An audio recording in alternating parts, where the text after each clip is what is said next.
Olá, boa noite. Entrando no ar com mais um resumo do dia. O seu Jornal da Noite da Causa Operária TV. 24 horas no ar. Nesta quarta-feira,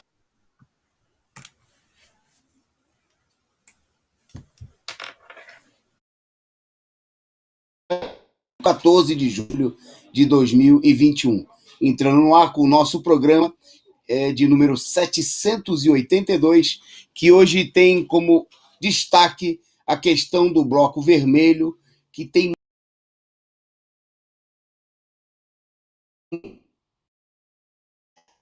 7 e 18.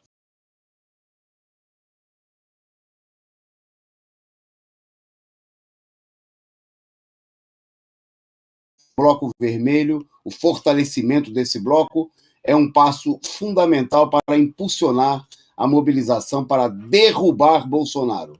Bom, Bolsonaro que hoje é manchete, o destaque do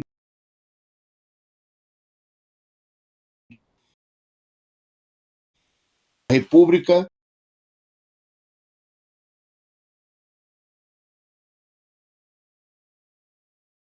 O Brasil inteiro está na torcida, né, em relação a Bolsonaro, só não vou dizer para que a maioria do Brasil está torcendo, né? E chegou aqui piadinhas de vários níveis dizendo que o Bolsonaro está com obstrução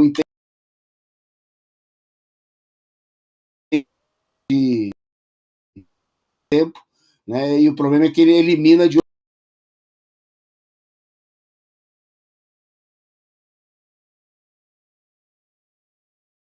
horas. Opa, vocês estão me ouvindo aí? A internet está ok? Qualquer coisa você manda um sinal aí para mim, para ver se está travando aqui a nossa internet. A gente está procurando resolver, mas tem apresentado problemas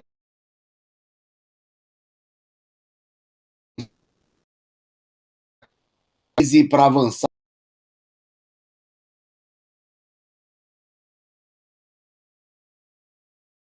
a instituição, a imposição do voto distrital para garantir o monopólio da direita, cada vez mais repudiada pela população. Bom, vamos falar também da situação dos militares voltando a ameaçar a CPI,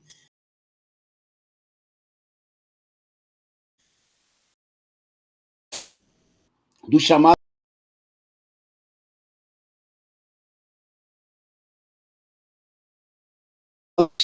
ia dar lugar a milhões de empreendedores e que eles seria o advento de uma nova fase, né, de milhões de pessoas sem patrões, trabalhando por conta própria, na maior felicidade. Vamos ver um pouco do resultado.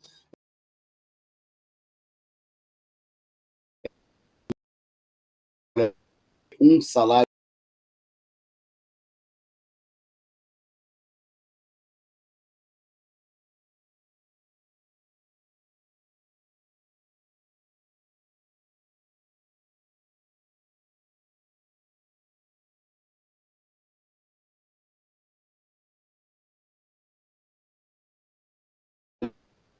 E outras notícias, nós vamos comentar aqui no dia de hoje, com a participação do.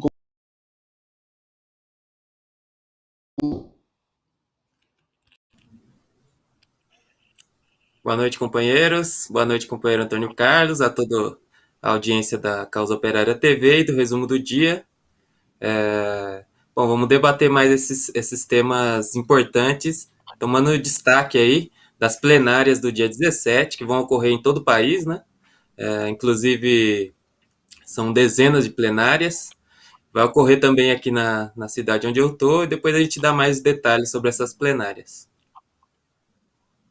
Ok, então nós vamos lá para o nosso programa, não sem antes de entrar na pauta, mandar aí o nosso salve, né, para o pessoal que já está conosco, participando aqui dessa transmissão, aqui no chat da Causa Operária TV no YouTube, muita gente chegando, né, mas saudar aqui a presença do Bruno do Espírito Santo, sou eu, o companheiro Lino Alves, o Tiago Terré, o Alexandre, boa noite, a Carmen,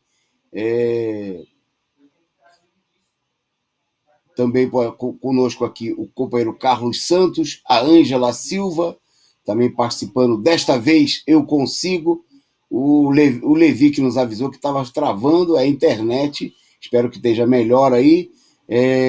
O Geraldo Esteves, o companheiro Caio Rocha, o xará do companheiro Caio Túlio, que apresenta aqui comigo o nosso programa. E o Rodrigo Mentecapto, também participando conosco por aqui. Bom, a todos vocês que estão já conosco nessa transmissão, o pessoal que está chegando, para quem vai assistir aí ao longo das próximas horas, né, já que os nossos programas da Causa Operária TV ficam à disposição aqui nos arquivos do nosso canal para você assistir. A Ângela Silva, a Maria Aquino, desta vez eu consigo. A todos vocês, né, o nosso boa noite, o nosso salve, para muitos vai ser bom dia, né, e pedindo a você que compartilhe o link dessa nossa transmissão, esparrame por aí nos grupos, nas redes sociais mais diversas, Telegram, Twitch, WhatsApp, Facebook, etc, etc, e mande o link para o pessoal assistir. Esse é o Jornal da Noite da Causa Operária TV, um canal combativo, revolucionário, a serviço da luta dos trabalhadores. Bom, vamos começar a nossa pauta e nós vamos falar de um tema que é muito destacado nas últimas semanas, que é a questão do vice do Lula, ou Lula como vice. Chegou até a esse absurdo, né, as indagações em torno do tema. Bom, a gente começa... hoje nós vamos apresentar aqui algumas charges, mas nesse ponto aqui vamos apresentar a primeira, então, que é bem humorada nesse tema e sobre a presença do PSDB metendo o bedelho nos assuntos da esquerda, né? Então, a charge do companheiro J. Camelo, destacando aí uma convenção do PSDB. E um tucanalha, né, discursando. No momento, eu tenho 1% nas pesquisas, mas se o Lula for meu vice, com o Lula de vice, né, seria o sonho. Essa semana, a Catanhede, no Estadão, falou aí que o Lula deveria ter humildade para ser vice. E ela deveria ter humildade para não dar esse tipo de opinião totalmente sem pé nem cabeça, né, mostrando aí o desespero da direita. Mas vocês vão ver nas próximas imagens aí a quantidade já de vices, alguns dos vários vices apresentados. Já sugeriram que o Lula propusesse o Ciro de vice ou fosse vice do Ciro Gomes. Mora, o Ciro que torceu aí, comemorou a prisão do Lula, né, que chamou o Lula de canalha, de quadrilha, né, ainda nos dias atrás responsabilizou, dizendo que o Lula é o responsável, tanto quanto o Bolsonaro, pela situação no país, né, que não mede esforços para se apresentar aí como um elemento a favor da política da direita diante da situação. Bom, tem mais imagens aí, né? A próxima agora que nós vamos ver, outro suposto vice de Lula. Pode colocar o próximo aí, produção. Falaram também do Alckmin, né, que o Alckmin estaria se filiando ao PSB, né, com a possibilidade de vir a ser o vice do Lula, né? Quer dizer, especulação é coisa que vem de todos os lados. E o Alckmin entrou na roda também como um possível vice, candidato a vice do Lula. Tem mais. Pode ir em frente. Vamos lá. Outro possível vice de Lula apresentado, esse aí diretamente do PSDB, o Paulo Câmara, né, apresentado aí também do PSB como um possível vice do Lula, né? Bom, na mesma linha, o Flávio Dino, que se filiou ao PSB, e muita gente dizendo que ele fez isso aí para poder se colocar, supostamente até como uma indicação do Lula, quer dizer, especulação não falta, como a gente disse, né, para ser aí o vice do Lula pelo PSB, né? E o filho do ex-vice do Lula, do José Alencar, né, também foi apresentado como um dos possíveis vices do Lula. Bom, eu queria destacar que no meio de todas essas especulações, o Lula, né, afastou as especulações em torno da escolha de um nome de vice para a sua chapa, né? E disse, em entrevista à Rádio Bandeirantes, quando ele criticou todas as especulações, citando diversos nomes que foram levantados, como é o caso do Josué Gomes, que a gente mostrou agora, a própria Heloísa Trajano, né, dona do Magazine Luiza, que também foi uma das apresentadas como possíveis e até o prefeito do Rio, o Eduardo Paes, que era do DEM e que parece aí, tudo indicaria que estaria se transferindo para o PSD. Bom, então ele disse o seguinte, disse palavras do Lula: eu tenho que ter alguém que tenha afinidade comigo, alguém economicamente muito parecido comigo, alguém que tenha uma visão social parecida comigo, alguém que conheça como é o povo, como o povo é que o povo vive o povo pobre desse país. Foi o que disse o Lula, né, dizendo que vai fazer aliança, mas que o que nós estamos vendo aí são especulações. Né? Então, eu acho que é um debate, obviamente, que a capitalista e a burguesia procura fazer campanha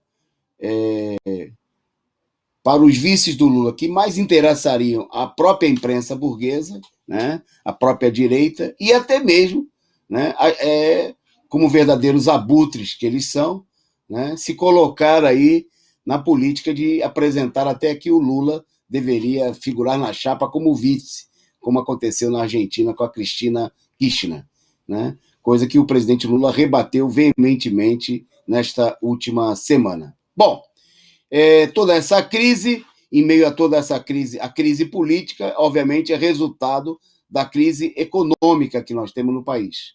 Né? E a crise econômica que só vai ficando cada dia pior, porque a situação do desemprego não se resolve, a pandemia está longe de mostrar aí uma luz no final do túnel e ser extinta, e cresce aí o desemprego, a situação de fome e de miséria. Bom, e o Caio vai apresentar aí, porque no meio nós temos destacado aí que um dos problemas centrais é a inflação e a alta dos alimentos. Né? E nós vimos aí no primeiro semestre, nos primeiros meses desse ano, uma alta muito elevada, principalmente da carne. E quando isso acontece, na marmita do trabalhador, né, na mesa do trabalhador, cada dia tem mais ovo e frango, né, que é a carne mais barata. Vai dar para continuar assim, Caio? Está garantido pelo menos o paraquedas, né, que o pessoal fala na marmita, ou o ovo ou o frango. Vai dar para o trabalhador continuar comprando? Na verdade, não, né? Inclusive o ovo e o frango, né, que substituíram a carne aí no prato da maioria do povo brasileiro nesse período de crise, tendem também a sumir, né, dos pratos aí de toda a população pobre e trabalhadora, porque também esses bens, né, esses bens alimentícios, tenderão a subir. Na verdade, eles vão subir, né, se estima que subirão os preços até 50% até o fim do ano. Né? Então, ovos, carne de frango e de porco vão ter um aumento de até 50% até o fim do ano. Essa informação, né, é segundo o estudo da Associação Brasileira de Proteína Animal. Bom, segundo essas pesquisas, a causa desse aumento, que já está ocorrendo, né, e que vai continuar a ocorrer até o fim do ano, seria, primeiro, que você teve um aumento nos farelos de soja e milho, que são base da alimentação desses animais, que levou ao encarecimento dos produtos, e também secas e geadas, que fez com que as lavouras estivessem aí abaixo do esperado, e principalmente o fator da exportação. Né? A exportação desses produtos tem crescido. Só no mês passado teve uma alta, né? Foi registrada uma alta de produtos in natura e processados para exportação de 16%. Né? Quer dizer que os preços aqui no Brasil estão subindo, estão se elevando, né? A carestia é muito grande já Já a carne tinha sumido do prato dos brasileiros. Agora também esses substitutos, né, tendem a sumir também pelo encarecimento, né? Não há nenhuma política para suprir essa questão. O próprio Bolsonaro falou que quando ele se referiu à Argentina, né, quando a Argentina, falando que ele jamais proibiria exportação por conta do aumento do preço, como fez a Argentina. Ele jamais faria isso daí, quer dizer, população que se puder comer, coma, se não, não. Né? Seria a opinião do Bolsonaro, ele não tem política nenhuma para isso. E é o que está acontecendo, a situação econômica do país vem em declínio, né? Só um detalhezinho, essa é fruto da política neoliberal, né, defendida, por exemplo, pelo PSDB. Isso porque a política neoliberal não foi implementada de maneira absoluta, como defende o PSDB, né? Por contradições do próprio bloco golpista aí. Mas se fosse, dá para imaginar como seria o país, né? Um país de terra arrasada totalmente, né? Mas está aí o encarecimento dos produtos básicos, né? Que o governo não vai fazer nada e tende a sumir aí da mesa dos brasileiros, e é preciso lutar contra esse governo e em defesa das reivindicações populares. Opa, ok. O pessoal comentando bastante aqui os temas que a gente vai apresentando, e no nosso chat o pessoal falando sobre o vice do Lula. Falando que, bom, o pessoal comentando, haja noiva, e são demônios, segundo o Caio Rocha falou aqui no nosso chat. O pessoal dizendo que entre esses demônios só falta o Temer para vice do Lula. O pessoal zombando da situação. Bom, o Evandro MKS defendendo aí Rui Pimenta, o presidente do PCO, para vice do Lula. A Natália Araújo chegando por aqui, mandando o seu boa noite. Também a Maria Aquino, dando um bom exemplo e dizendo que ela já compartilhou o link do programa. Agradecer ao Sou Eu pelo seu sticker aí, sua contribuição fundamental para manter aqui o nosso programa, pedindo a vocês aí que sigam um bom exemplo do Sou Eu e ajudem, mandem aí o seu superchat, a sua contribuição. E quem não é membro do nosso canal pode ficar membro, tornar-se membro agora, é só clicar aqui embaixo da tela e fazer aí, escolher o seu plano de contribuição mental. Mental não, mensal. A contribuição precisa ser real, material. Né? A Natália dizendo o seguinte, que a salsicha é o novo filé mignon. E o pessoal comentando que já não tem mais nem frango nem ovo, agora é salsicha e olhe lá. Né? A situação está ficando cada vez pior. Bom, um abraço. O pessoal dizendo que essa situação está levando a muita gente pedindo comida na saída do supermercado. Né? A situação totalmente insustentável e que, obviamente, vai alimentando aí a revolta popular, né? Diante de uma situação de fome e de miséria que o regime golpista, né? Não só o governo Bolsonaro, mas os últimos anos do golpe aprofundaram no país. Bom, vamos em frente na pauta. Destacar o tema do dia da imprensa, de uma maneira geral, e que colocou o país inteiro na torcida. Né? Segundo os jornais, Bolsonaro tem obstrução intestinal. Né? E foi trazido essa noite para São Paulo para uma possível cirurgia de emergência. Bom, aí são muitas as declarações aí, que obviamente no país, a gente já passou por isso várias vezes, as informações são nada confiáveis, né? A gente viu desde a época da suposta facada, né? Facada sem sangue, facada... Bom, e tá aí a charge, essa situação da torcida no país pode ser resumida por essa charge, né? Feita aí pelo companheiro J. Camelo. Bolsonaro, aí tem a torcida minoritária presidente, e a torcida maior nesse momento, sem dúvida, é Bolsonaro presidiário em 2022. Está aí a charge do J. Camelo. Bom, mas o fato é que tem essa outra também muito boa, comparando aí Bolsonaro à figura Nero, né? O senhor nomeou um cavalo para o Ministério da Saúde? Pergunta o jornalista. caguei, diz ele. Né? Caguei. Inclusive, o Bolsonaro está no hospital por uma falta do funcionamento regular das vias intestinais, mas nos últimos dias ele tem usado, pelo menos foneticamente, muito a palavra caguei. Né? Para quem cagou tanto nos últimos dias, é estranho que justamente seja obstrução intestinal que está levando aí o presidente ilegítimo a ser internado numa situação, inclusive, de emergência. Né? Ele que, pela boca, cagou muito aí nos últimos dias, ao longo de todo esse período de governo, sem contar que esbanjou, né, pelo menos da diarreia mental ao longo da sua vida política. Mas o fato é que a doença aí do Bolsonaro é um fator de crise, e também aí tem uma série de especulações, inclusive de que estaria se tramando aí um possível afastamento por um determinado período do Bolsonaro do governo, a pretexto de tratamento médico, para dar uma esfriada na crise política, né? Tirar o Bolsonaro por um tempo de cena, mais ou menos como foi feito na época da suposta facada. Tanto que hoje ele voltou ao tema, né, tentando comparar a situação, dizer que a situação atual seria supostamente consequência daquela facada providencial,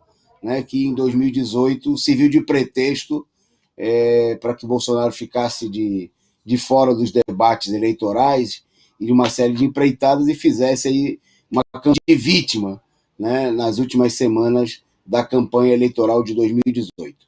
Bom, vamos em frente. Né, nesse tema, com certeza, tamanho é o esforço do governo para atacar o povo brasileiro, para destruir a economia nacional, que com certeza tem muita gente que não está torcendo pela melhora do presidente. Né? Nós, da nossa parte, o que a gente gostaria, o que a gente quer é levantar um movimento de lutas para derrubar Bolsonaro e toda a direita golpista. Né? Porque não adianta trocar Bolsonaro, trocar 6 por meia dúzia. Né? Não se trata de substituir o militar à frente do comando do governo, mas se trata de derrubar todo esse regime de miséria e de opressão que nós estamos vivendo de maneira intensificada a partir do golpe de Estado, e para o que é necessário a mobilização dos trabalhadores, das suas organizações, e nós vamos falar nisso daqui a pouco. Bom, nosso próximo tema diz respeito a uma comparação feita do salário dos professores com o teto do funcionalismo. E aí houve uma estimativa de quando seria possível, em quanto tempo seria possível que os professores chegassem a receber o teto salarial do funcionalismo. E aí o Caio, que é professor como eu, ele vai apresentar para vocês, você que é professor, que está nos assistindo, que tem essa expectativa de chegar no topo da carreira, né? Tem uma data, tem uma previsão de tempo, e o Caio, veja o que o Caio vai dizer para ver se você vai conseguir esperar e chegar até lá para receber o teto salarial do funcionalismo. Vai lá, Caio. Exatamente. Foi feita uma estimativa o teto do servidor público no Brasil, né, constitucional, ele está em torno de R$ 39 mil. Já o salário base do professor da rede pública é de R$ 2.886, o que não é cumprido, né, o base em todo o país, mas esse seria o base. Bom, foi feita uma estimativa, levando em consideração todos os meandros, né, que fazem a pessoa evoluir na carreira e conseguir chegar no topo do recebimento, né, do salário do servidor. Essa divulgação foi feita pelo Centro de Liderança Pública. E veja, quem tem essa expectativa, quem é professor e tem essa expectativa, vai ter que, infelizmente, desistir. Porque, segundo essa pesquisa, o professor levaria 10 mil anos, vou repetir, 10 mil anos para chegar ao topo da carreira do servidor público, né, da burocracia estatal, se ele for considerado aí os meandros normais, né, para evolução funcional, para evolução na carreira. Então seria cerca aí de 10 mil anos para receber os 39.200 reais, que é o teto da carreira do servidor público, né? Bom, essa entidade, ela fez esse dado, né? Eles mostram aí que há um número muito grande de servidores que recebem de maneira inconstitucional, além desses 39 mil, que é o teto, né? E não é pouco além, é muito além desses 39 mil. São 25 mil funcionários, pelo menos, sobretudo do Judiciário e do próprio Congresso Nacional, que recebem acima desse teto. E também destacou aí que há um projeto de lei que prevê aí limitar certos penduricalhos, vamos dizer assim, né, que são agregados no salário dos servidores para que desse esses montantes gigantescos. Bom, mostrando aí que o sistema, a burocracia é caótica, né, no Estado capitalista. Então, o professor levaria 10 mil anos para conseguir evoluir na carreira, chegar no máximo, né? Já um juiz, pessoas que, sobretudo, estão relacionadas aí à repressão da população, esses aí já a carreira é muito mais simples, né? Muito mais fácil de conseguir chegar no teto, ou às vezes já até começa com o teto e ultrapassa o teto, né? Mas o professor, que atua aí como educador, né, na educação, esse daí não vai conseguir a evolução funcional nunca e vai ficar com o salário base e olhe lá, né? Vou passar para o Antônio Carlos. Ok. O pessoal comentando aqui no chat, né, a situação dos professores. E eu vi um comentário aqui que eu achei do Mauro Sou. Ele diz o seguinte: é mais fácil se aposentar pelo Aposentec do Silvio Santos. Quer dizer, dizendo que é tão difícil o negócio que é até mais fácil conseguir se aposentar pelo Aposentec do Silvio Santos. E o Carlos Santos faz graça dizendo que eu tenho boa saúde e vou conseguir chegar lá. 10 mil anos, aí já é demais, né, Carlos? Bom, obviamente, o Luiz Bergosa comentando. Eu conheço professores que me falaram que se recebesse os aumentos reais, teriam que receber uns 20 e poucos mil. É verdade. Né? Professores que estão aí com salários congelados aí nas redes públicas do Estado. Tem estados que há 7 anos, como São Paulo, que não tem reajuste salarial dos professores. Né? Bom, tá, e desse jeito vai demorar para lá de 10 mil anos, como destacou aí o companheiro Caio. Bom, na nossa pauta agora, um tema central do nosso programa, a convocação de mais de 60 plenárias do Bloco Vermelho para o próximo final de semana, dias 17 e 18. Eu acho que é importante contextualizar a situação que nós temos nesse momento, antes da gente falar aí diretamente das plenárias, né? Primeiro, destacar que nós tivemos aí já 3 atos nacionais, né? Bom, essa onda de mobilizações começou aí com o 1º de maio, é bom lembrar, de luta na Praça da Sé, né? Convocado pelos comitês de luta, pelo PCO, pela Corrente Sindical Nacional Causa Operária, que contou com adesão aí de setores da esquerda, né? Setores de base, grupos de esquerda, e que levaram aí a FNL, setores da CUT, da Central de Movilares, comitês de luta de todo o país, que levaram aí, colocaram na rua o primeiro grande ato público depois do início da pandemia. Bom, na sequência nós tivemos aí o 13 de maio, contra o massacre lá de Jacarezinho, no Rio de Janeiro, e finalmente, né, a maioria da esquerda se colocou de acordo à realização dos atos fora Bolsonaro, que começaram aí no dia 29 de maio e tiveram sequência, já mais 2 atos foram realizados depois desse. E nós temos agora convocado para o próximo dia 24, né, a 4ª grande jornada de lutas pelo fora Bolsonaro. Fora Bolsonaro, vacina para todos e auxílio emergencial de verdade são os eixos nesse momento. Bom, aí nós queríamos destacar que tem uma questão muito importante, né? Bom, aí colocaram para a gente aí a imagem do presidente da Câmara, do Arthur Lira, que está lá sentado lá em mais de 120 pedidos de impeachment protocolados contra o Bolsonaro, e como seu antecessor, o Rodrigo Maia, está tudo parado, né? Cada vez que você olha para o Lira, ele está mais alto na cadeira, mas é porque está aumentando a pilha de pedidos de impeachment que ele está sentado em cima. E o negócio não anda, né? O Lira, que é um aliado aí de todo esse governo golpista e genocida. Bom, e também porque não é só o Lira, né? A maioria da direita, mesmo aqueles setores que fingem ser oposição, não estão nem aí para o impeachment. A política deles é fica Bolsonaro.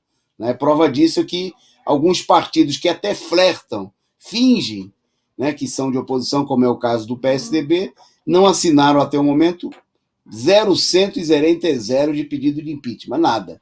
Eles são mesmo favoráveis ao fica Bolsonaro.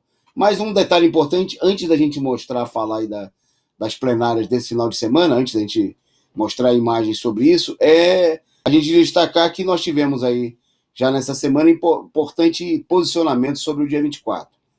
Nós, no começo da semana, eu e o companheiro Rui Costa Pimenta, presidente do PCO, estivemos reunidos com a direção da CUT, da mesma maneira que a presidenta do PT, a companheira Gleice, e a CUT expressou aí sua posição de convocar os sindicatos, né, a mobilizar nas ruas para o dia 24, né, a levar aí grupos de trabalhadores, dos metalúrgicos, dos professores, das diversas categorias, né, trabalhadores dos Correios. Sem dúvida alguma, esse é o eixo para a próxima mobilização.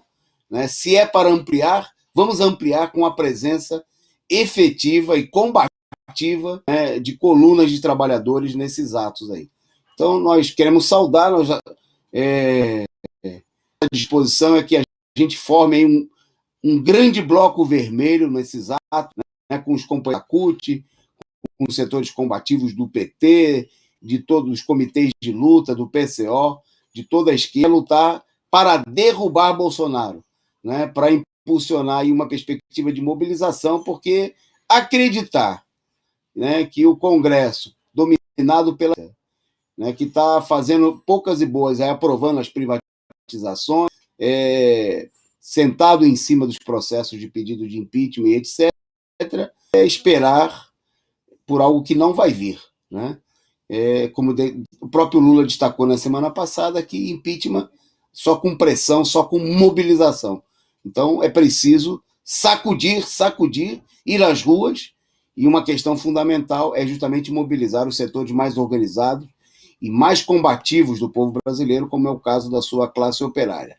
Bom, nós queremos destacar aqui hoje, nós vamos falar disso nos próximos programas, amanhã, sexta-feira, a importância de realizar grandes plenárias nesse próximo final de semana para organizar, né, o bloco vermelho nas ruas, para levar para as ruas as reivindicações dos trabalhadores, para se opor, né, à presença farsesca da direita que não apoia o Bolsonaro, que não apoia o impeachment do Bolsonaro, mas que quer tirar uma casquinha na mobilização construída pela esquerda e pelas organizações dos trabalhadores, quer surfar na onda levantada pelos outros. Né? E, então nós vamos organizar nesse final de semana o Bloco Vermelho, o setor mais nos atos. Eu vou fazer o seguinte, vou destacar aqui para vocês algumas plenárias que estão marcadas na região sul. Depois eu vou passar para o Caio para ele falar dos atos que estão marcados em São Paulo. Ok? Então vamos lá. Eu já vou começar porque a gente vai reforçar isso aqui, e você que está nos acompanhando aí, se organize para participar, porque tem plenárias no sábado, dia 17, e no domingo. Então, na região sul, no sábado, 17, já estão confirmadas plenárias em Caxias do Sul, no Centro Cultural Ordovas, em Florianópolis, no auditório do Hotel Secontour, em Blumenau, no Citicom, em Joinville, no Simplonorte, em Curitiba, no Sindiquímica do Paraná, em Casa Grande, em Paranavaí, na Oficina. Bom, e no dia 18, no domingo, em Porto Alegre, no SIMPA, o Sindicato dos Municipários de Porto Alegre. Nesses locais aí vão ser organizadas as plenárias do Bloco Vermelho, para organizar aí uma grande mobilização ao longo da semana para convocar o ato do dia 24, para organizar, mobilizar os trabalhadores para uma presença combativa nos atos do dia 24. Então, o Caio vai destacar para vocês agora os atos de São Paulo. Com você, Caio. Bom, vamos lá, as plenárias aqui de São Paulo. Bom, vamos começar pela capital, né, por São Paulo. Na Zona Leste, no dia 17, vamos ter na Rua Fortaleza, 190. Vamos ter também a plenária no centro, também no dia 17, na Rua Conselheiro Furtado, número 90. Vamos ter plenárias em Campinas, que vai ser lá no Sindicato dos Trabalhadores dos Correios, na Avenida Francisco Glicério, 2265, no centro. Nós vamos ter também em Diadema, na sede do PT, na Avenida Piraporinha, 1032, na Vila Nogueira. Em Santo André, às 14 horas, lá na subsede da CUT ABC, na Avenida Arthur de Queiroz, 52, bairro Casa Branca, próximo do Sindicato de Confecções do ABC, próximo ao Mercado Atacadão. Aqui na cidade onde eu falo, em Mauá, nós vamos ter também a plenária no dia 17, vai ser lá na subsede da PUESP, em Mauá, na Rua Santos Dumont, 69, né, em frente ao Colégio Viscondinho, para quem é da região. E também nós vamos ter em Araraquara, sede do Sindicato dos Bancários, na Rua Pedro Álvares Cabral, e também em Marília, na subsede da PUESP, na Avenida Santo Antônio, 783, no centro. E no dia 18, nós vamos ter uma grande plenária aqui em São Paulo, lá na quadra dos bancários, na Praça da Sé, que está a confirmar, mas qualquer mudança a gente avisa aqui também todos os companheiros. Ok. Lembrando que as plenárias do sábado acontecem à tarde, 14, 15 horas, e também no domingo, em São Paulo, 15 horas, na quadra dos bancários. Bom, ainda na região sudeste, e depois eu devolvo para o Caio, o Caio vai finalizar aí falando da região nordeste. Fica por aí para você. Isso tudo vai estar amanhã no Diário Causa Operária, causaoperaria.org.br, mas nós queremos destacar aqui em primeira mão para você. Na região centro-oeste, no dia 17, no sábado, tem plenária em Campo Grande, no Sinergia, a partir também das 15 horas, e em Brasília vai ser na Praça Zumbi dos Palmares, no CONIC, também à tarde, no sábado à tarde. Em Cuiabá e em Goiânia, nós vamos confirmar e a gente fala para vocês até sexta-feira. Cuiabá vai acontecer nesse final de semana, e em Goiânia provavelmente vamos ter essa plenária excepcionalmente na próxima quarta-feira. Caio, vai lá, finaliza aí, fala você aí a região nordeste, algumas das principais, só aquelas que já estão confirmadas, vai lá. Bom, na região nordeste, então a gente lá no dia 17, às 15 horas, nós vamos ter lá em Porto Seguro, na sede do PCO, na Rua Parabólica 84, Baianão. Também em Recife, no Centro Cultural Benjamin Perret, que é inclusive a inauguração do Centro Cultural de Recife, na Rua Sossego 8287. Rua do Sossego 287. Em João Pessoa, lá na CUT, na Rua Rodrigues de Aquino 609, em Jaguaribe. Bom, vai ter também Campina Grande, Natal, Fortaleza, Juazeiro, mas a gente vai trazer as informações certinho nos próximos programas. Ok. Legal. Bom, só para a gente fechar esse bloco, destacar que em Salvador vai ser no domingo, depois a gente passa lá a sede do CCBP de Salvador para a gente confirmar lá o local com a presença, inclusive, da companheira Natália Pimenta, lá em Salvador. Em Brasília vai ter a presença do companheiro Rafael Dantas, no sábado, da direção também da direção nacional do PCO, e em São Paulo, na quadra dos bancários, no domingo, com a presença do companheiro Rui Costa Pimenta, e vão ter outros convidados aí, a gente vai destacando. Eu acho que a gente pulou a região sudeste de São Paulo, acho que a gente foi direto para centro-oeste.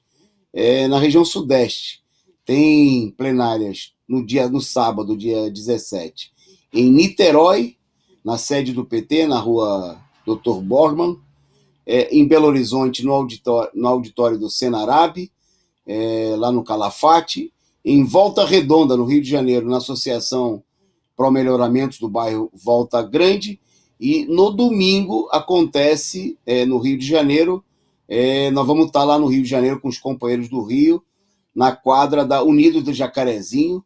Nós vamos realizar a plenária do Bloco Vermelho lá em Jacarezinho, né? Inclusive com a presença de muitos companheiros que tiveram aí mobilizados na luta contra o massacre ocorrido no Rio de Janeiro e que tiveram presente nos últimos atos, companheiros do PT, da FIST, do movimento de favelas, do movimento LGBT, companheiros dos comitês de luta. Então vocês estão todos convidados, companheiros do PT, da CUT, estão convidados aí a participarem conosco da plenária no domingo, né, lá na quadra da Unidos do Jacarezinho, né, plenária do Bloco Vermelho, e nós vamos estar lá junto com os companheiros no Rio de Janeiro, vocês são nossos convidados.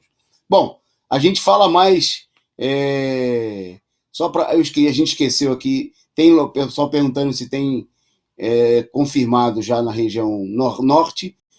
Nós estamos ainda confirmando os locais, mas já tem local confirmado no Acre, no ramal do Vietnã, no assentamento, lá em Rio Branco, e também no Macapá. Depois eu queria detalhes do endereço, que vai ser no assentamento da FNL. Então vocês viram aí os próprios locais, né, mostram aí uma grande frente, sindicatos, sedes do PCO, do PT, do Centro Cultural Benjamin Perret, o Bloco Vermelho se formando aí em todo o país, né, para ter uma presença combativa de luta, né, no próximo dia 24. Bom, para fortalecer toda essa empreitada, né, para o qual nós precisamos aí produzir muitos materiais, faixas, cartazes, isso já está sendo feito, né? Está sendo organizado aí colagens dos comitês de luta de todo o país, panfletagens nos locais de trabalho. Acontece, os lutas estão divulgando aí uma rifa, né, uma ação entre amigos, com sorteios aí no final do último sábado de cada mês pela Loteria Federal, e nós precisamos, nós queremos divulgar para contar para os comitês de lutas que precisam da sua colaboração. Então tá aí o Pix, né, que você pode fazer a sua transferência automática e mandar aí a sua contribuição. Cada talão para o sorteio custa R$30. Você pode comprar quantos você quiser, 1, 5, 10, 30, 50, 100, fica aí à vontade para contribuir, e é muito importante mobilizar reforços para a mobilização dos trabalhadores, né, para a gente derrubar Bolsonaro e fortalecer o enfrentamento aí pelas reivindicações dos trabalhadores. Você faz a sua contribuição e manda aí, através de Zap, para um desses números, para você receber os números com os quais você vai concorrer. Se você também não trabalha com Pix, quer fazer um depósito, quer alguma informação, pode entrar em contato aí com esses números pelo Zap, e você vai receber aí as devidas informações, os devidos esclarecimentos.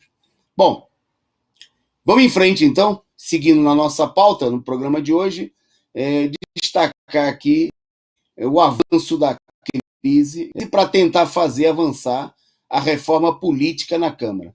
Reforma que, entre outras medidas, institui aí o voto distrital. Para explicar essa situação aí para vocês, o companheiro Caio Túlio. Vai lá.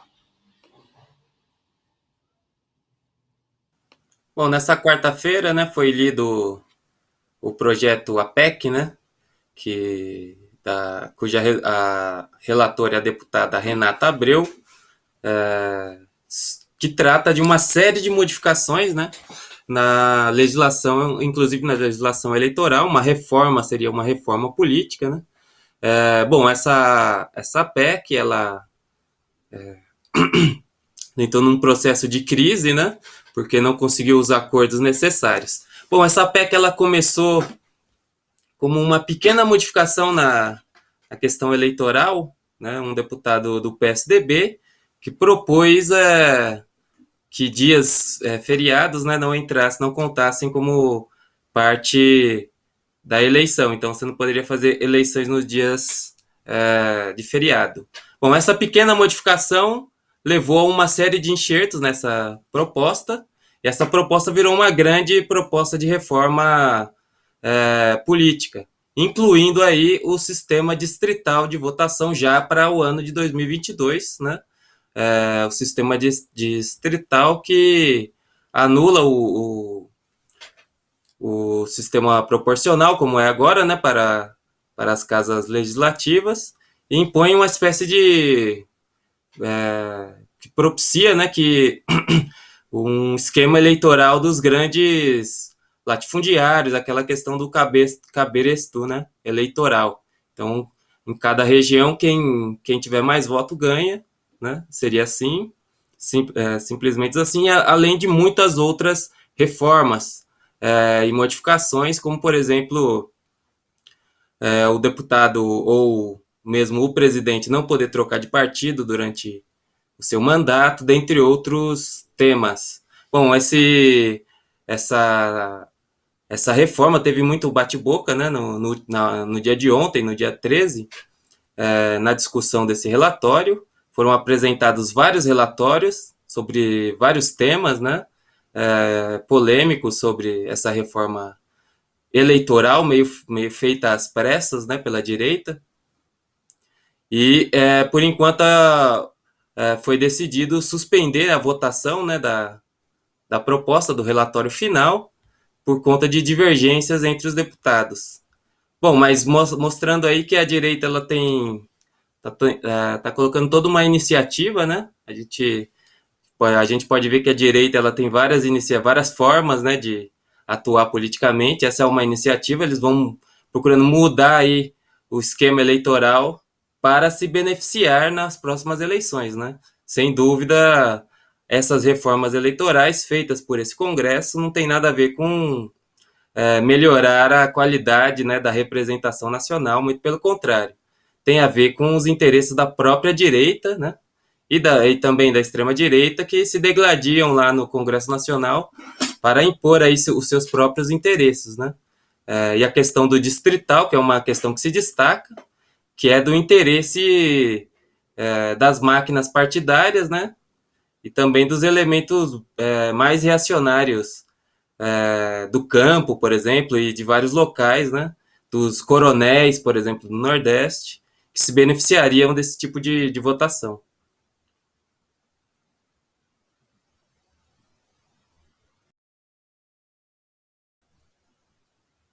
Tá fechado. Falha humana, falando com o microfone fechado. Seguimos na nossa pauta. O pessoal comentando aqui no chat bastante aqui os temas do nosso programa. O pessoal já falando de Cuba. Daqui a pouco nós vamos falar sobre esse tema. Está na pauta, né, manifestação contra o bloqueio em Cuba, também lá nos Estados Unidos. Daqui a pouquinho está na nossa pauta aqui. Queria agradecer ao superchat aí, o sticker, a figurinha simpática do Desta Vez Eu Consigo, né, mandando aí a canequinha para contribuir aqui, canequinha quente aí, um café, para contribuir aqui com a manutenção do nosso programa e do nosso canal. Muito obrigado, e sigam aí o bom exemplo do Desta Vez Eu Consigo, e também do companheiro Sou Eu, que contribuíram, né? E para a gente é muito importante e muito necessária essa contribuição de vocês para sustentar a Causa Operária TV, né? Esse canal combativo, independente e revolucionário. Bom, seguindo na pauta, né? Em São Paulo, o governador genocida, sócio do genocídio Bolsonaro, mais de 130 mil mortos, resolveu tirar proveito da miséria do povo e anunciar que vai contratar pais de alunos para trabalharem na escola pública por R$ 500. R$ 500, que é menos de meio salário mínimo, que já é um salário miserável, que não chega nem a ser o mínimo, né, necessário para sustentar uma família trabalhadora, mas o governo anunciou hoje que vai contratar 20 mil pais de alunos para trabalharem na fiscalização de protocolos sanitários e apoio à educação especial nas escolas de São Paulo.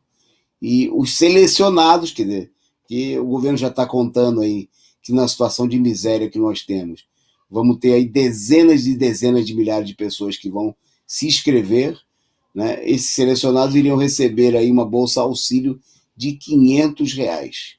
De acordo com o Palácio dos Bandeirantes, seriam investidos 63 milhões para manter esse programa, que também tem data para acabar. É só até o final do ano, né? Na realidade, a medida faz parte da campanha do governo para conquistar o apoio dos pais à política de volta às aulas na rede pública. Quer dizer, é botar aí 20 mil pais que vão receber uma miséria, mas que vão fazer campanha para que as escolas funcionem como se tudo estivesse normal, né? Apesar de que a maioria das pessoas ainda não estão vacinadas, né? Que as crianças,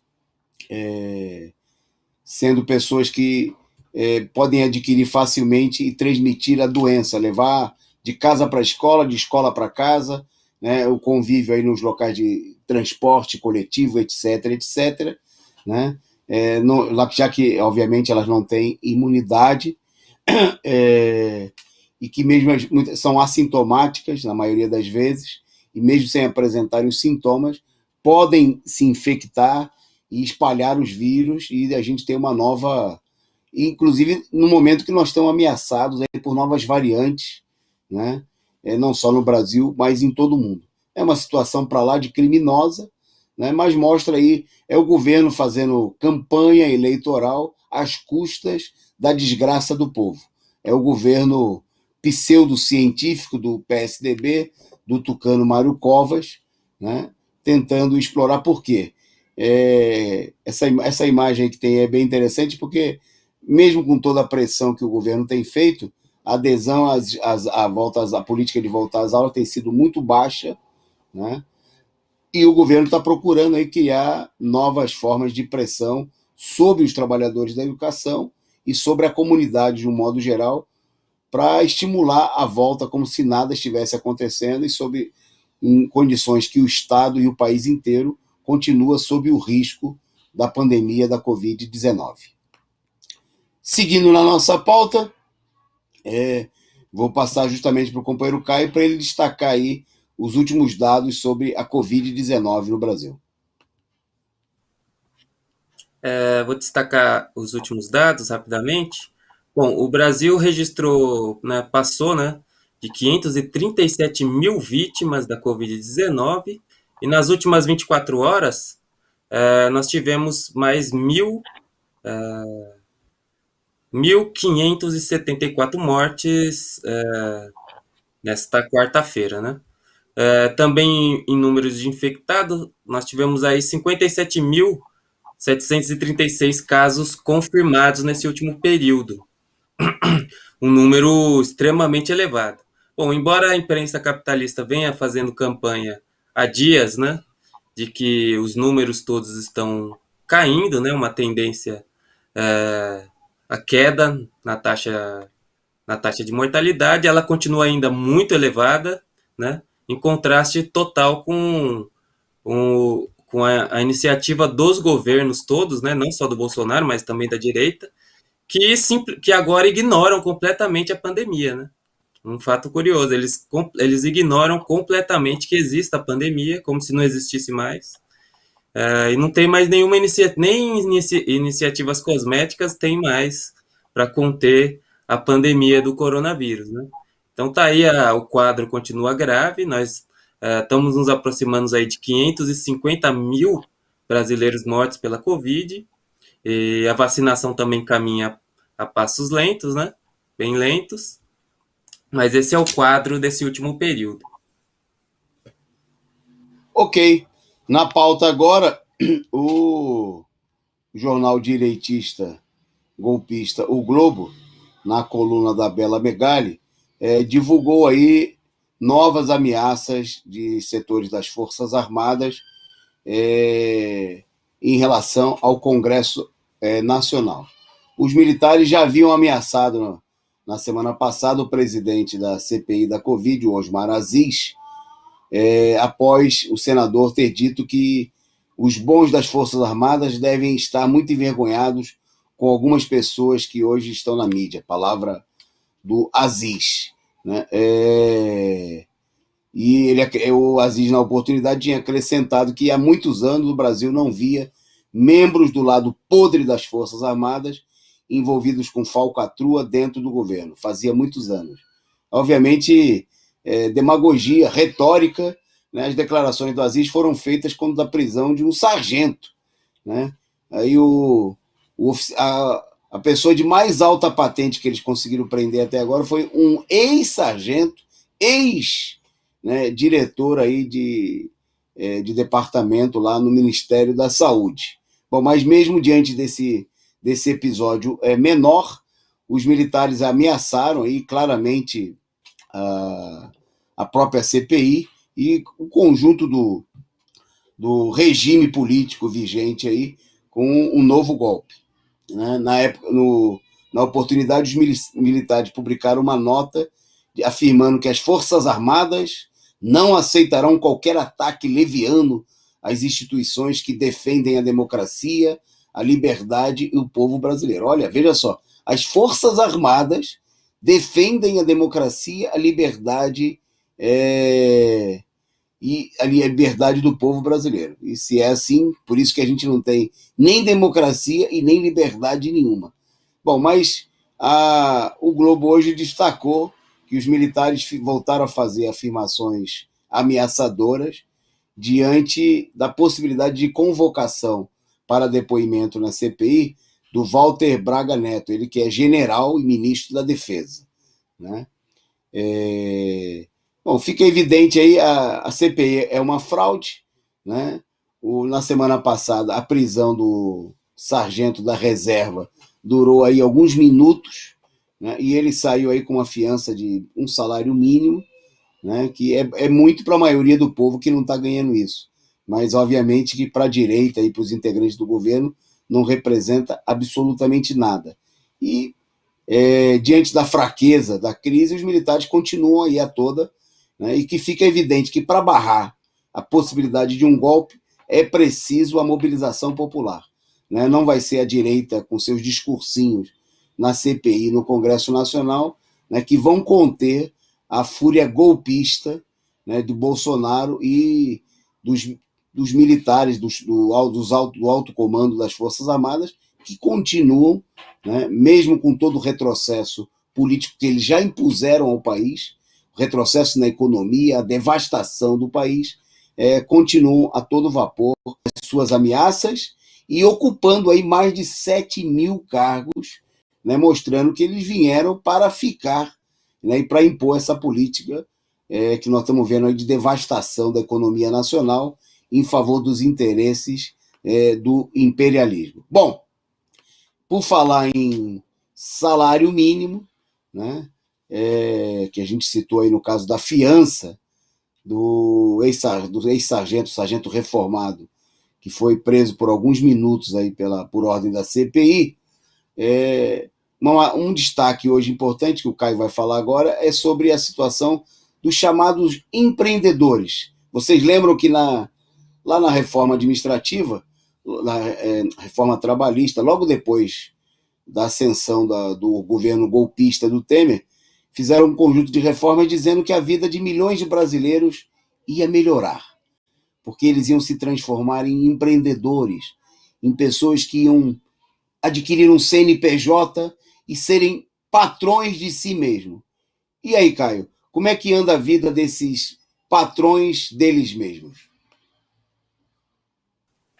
Exatamente. Para a esmagadora maioria dessa população, isso daí não funcionou nem minimamente, né? Bom, uma pesquisa da Fundação Perseu Abramo, né, no projeto Reconexão Periferias, eles mostraram, né, que todo esse contingente populacional de trabalhadores das mais variadas categorias profissionais, né, desses trabalhadores por conta própria, né, empreendedores, quase metade, 48%, ganha abaixo de um salário mínimo. Quer dizer, metade desses empreendedores não ganham um salário mínimo, que hoje é R$ 1.100. E apenas 7% dessa população tem uma renda superior a R$ 4.000. Né? Notadamente, a gente tem aí uma classe média, né, que trabalha como por conta própria, que consegue chegar a esse valor, a esses valores superiores a R$ 4.000, né, que já não é um salário, tá abaixo do salário mínimo necessário, né, inclusive, que inclusive o próprio Diese recomenda o salário mínimo de acordo com as necessidades de uma família operária, de trabalhadores. Bom, outros, cerca de 15% têm um salário por volta aí de R$ 2.000 a R$ 4.000. E 30% gira em torno de R$ 1.000 a R$ 2.000. Né? O que daria que quase 80% dos empreendedores ganham até R$ 2.000, né? Mostrando que a esmagadora maioria dessa população não é empreendedor, não é capitalista de si próprio, né? Mas sim é um operário, uma pessoa despossuída, né? De qualquer, inclusive dos meios de produção, como é o caso de muitos dos entregadores, por exemplo, que não dispõem muitas vezes nem da própria bicicleta, né? Que é a bicicleta do próprio patrão, né? Daquele aluga ou coisas do tipo. Né? A maioria são operários, são trabalhadores, né? Que estão colocados aí numa situação de exploração um pouco além, né? Do que a normalizada pelas leis, pela, pela estrutura jurídica brasileira, que foi destruída, né, com um golpe de Estado no Brasil.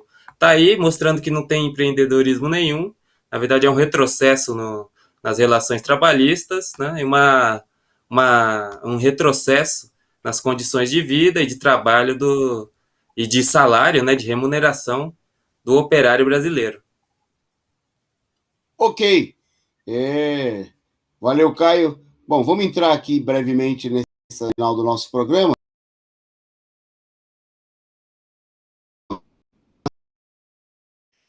Identificando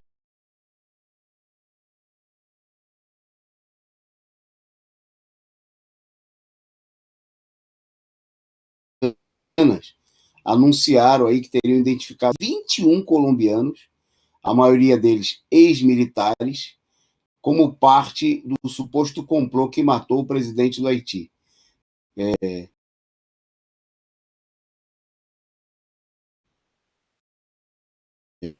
Inclusive, a passagem pela capital colombiana, por Bogotá, do chefe de segurança do presidente em várias viagens feitas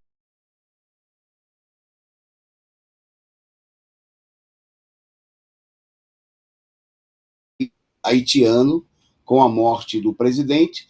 É bom lembrar que não é uma coisa eventual. Os ex-militares colombianos, grupos de gente que vem servindo aí de mão de obra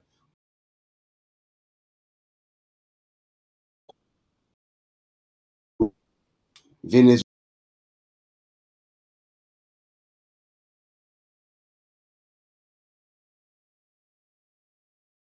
a presença não só de colombianos, mas também de norte-americanos, aí setores que teriam tramado, né, o assassinato do presidente Moisés do Haiti, que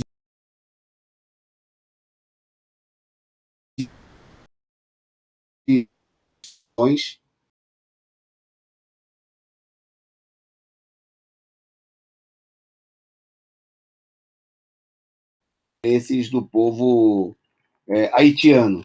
Né? Então, fica aí o regime, é evidente, né? O governo dos Estados Unidos aí agora procura aparecer, como sempre, situação, que ele não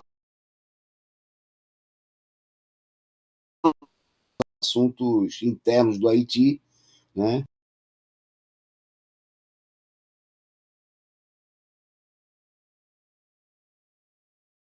Participação do governo dos Estados Unidos, né, na operação que levou à morte do presidente, que era um direitista, estava ameaçado aí de ser derrubado pelas mobilizações do povo. Né? Após a sua morte,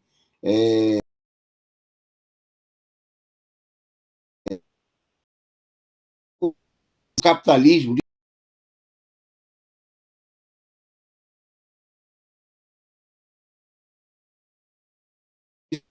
seria um exemplo, né, das dificuldades do socialismo no momento. Bom, o Haiti é um exemplo do sucesso do capitalismo, né? É o exemplo do sucesso, a situação de miséria, de destruição, de devastação,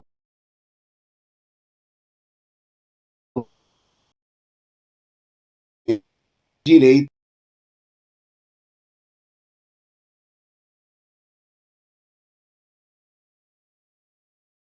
Bolsonaro estão impondo aí nessa região. Eu vou passar para o Caio para ele falar da última notícia, né, e comentar uma situação. A gente essa semana falou aqui bastante da provocação feita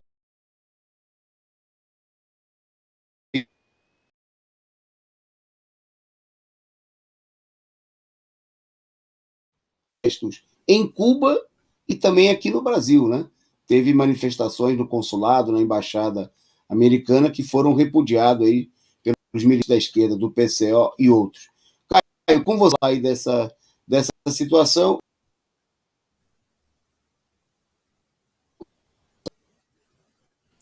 Bom, eu vou colocar sobre a solidariedade a Cuba, né? O movimento global anti-bloqueio contra Cuba, né, conhecido como NEMO, uma organização que teria aí, 100 mil membros, eles condenaram, né, repudiaram a tentativa de golpe, né, orquestrada pelos Estados Unidos, evidentemente, né, e ressaltou o cinismo norte-americano e da imprensa capitalista internacional, né, mostrando que se há alguma escassez em Cuba, essa escassez é provocada diretamente pelo bloqueio criminoso, né, genocida, que já dura 62 anos, é, mantida pelos norte-americanos contra a ilha. Né? Também eles mostraram, né, também eles repudiaram e mostraram, né, lembraram, na verdade, que esse cenário de terrível que o bloqueio econômico causa, ele foi agravado, né, por 243 sanções adicionais que foi imposta pelo fascistoide Donald Trump e que é mantida por Joe Biden nesse momento, né, pelo suposto democrata Joe Biden, que não tem nada de democrata. Bom, o grupo deixou claro que a situação, essa situação, a causa dos distúrbios, né, e da desestabilização do país. Então, só destacar, né, a solidariedade a Cuba. A gente já, inclusive os companheiros da esquerda estiveram presentes essa semana no consulado de Cuba em São Paulo e também em outros estados para expulsar os direitistas cubanos, né? Mostrando a nossa solidariedade a Cuba e também reafirmando a nossa solidariedade, né, do Partido da Causa Operária, desse jornal a Cuba, contra a tentativa de golpe da direita.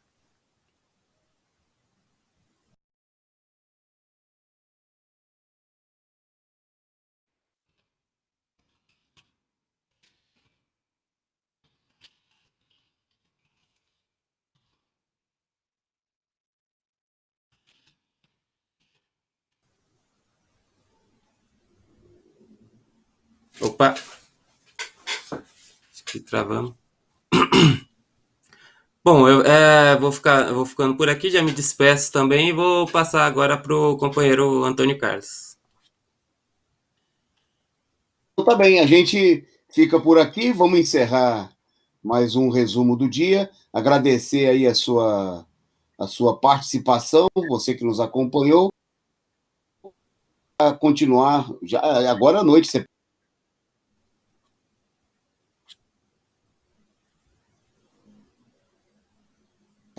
E até amanhã.